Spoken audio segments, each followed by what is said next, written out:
सालों पहले कृष्णदेव राय दक्षिण भारत के जाने माने विजयनगर राज्य में राज किया करते थे। उनके साम्राज्य में हर कोई खुश था। अक्सर सम्राट कृष्णदेव अपनी प्रजा के हित में फैसले लेने के लिए बुद्धिमान तेनालीराम की राय लिया करते थे।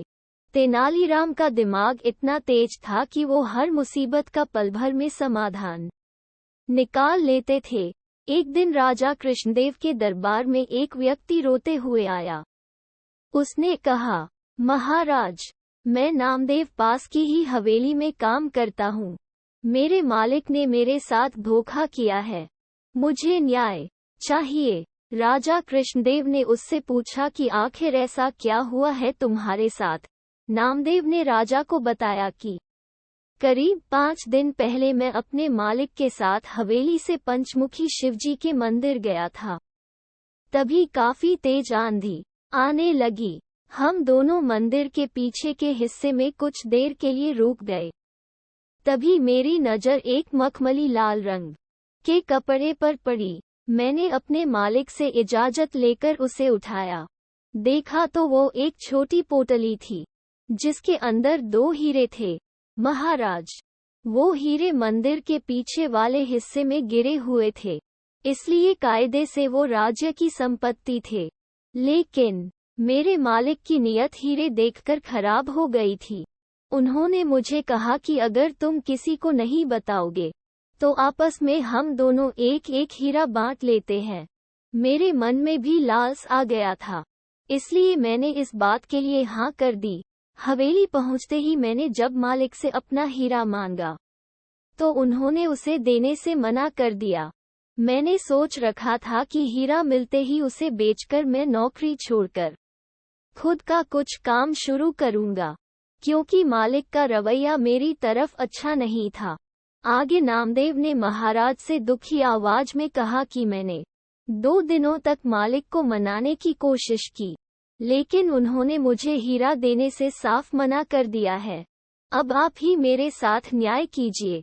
नामदेव की बातें सुनते ही सम्राट ने तुरंत अपने सैनिकों को भेजकर अपने दरबार बुलाया।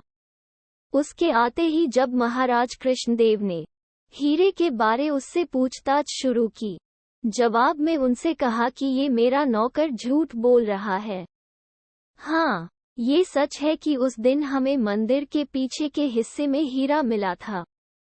मैंने वो हीरे इसे राजकोष तक पहुंचाने के लिए कहा था।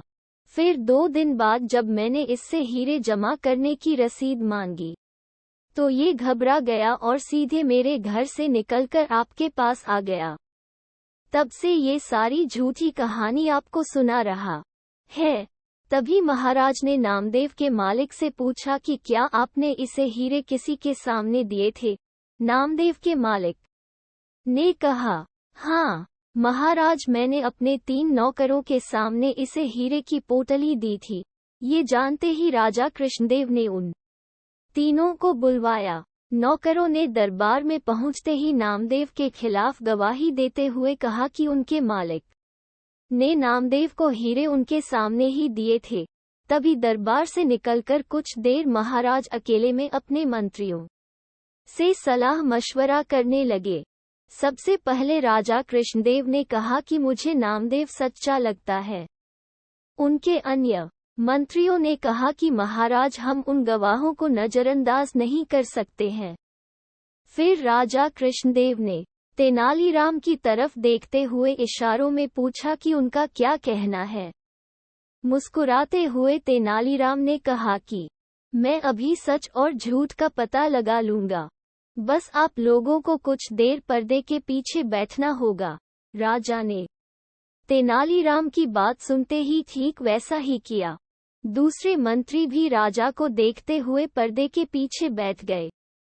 अब तेनालीराम ने पहले गवाह को बुलवाया और हीरे के बारे में पूछा। उसने वही पुराना जवाब दिया। फिर तेनालीराम ने कहा कि ये बताओ, वो हीरे कैसे दिखते थे?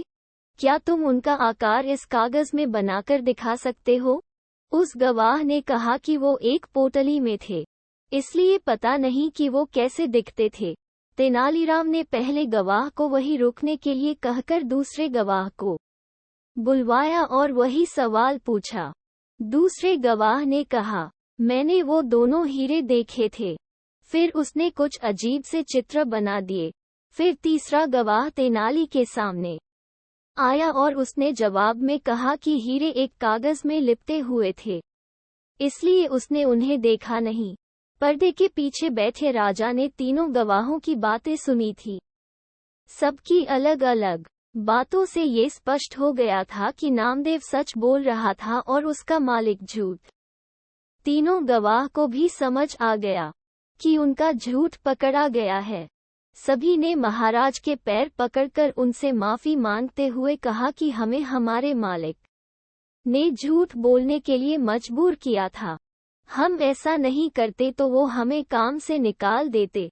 राजा कृष्णदेव अब सीधे दरबार गए और नामदेव के मालिक को गिरफ्तार करके उसके घर की तलाशी करने का आदेश दिया।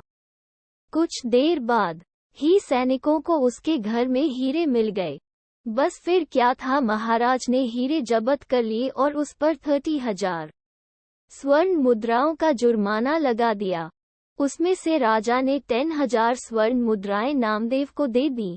इस कहानी से 2 सीख मिलती है। पहली कि किसी के साथ धोखा नहीं करना चाहिए, क्योंकि धोखे का अंजाम बुरा ही होता है। दूसरी सीख यह मिलती है कि बुद्धि से हर किसी का झूठ पकड़ा जा सकता है।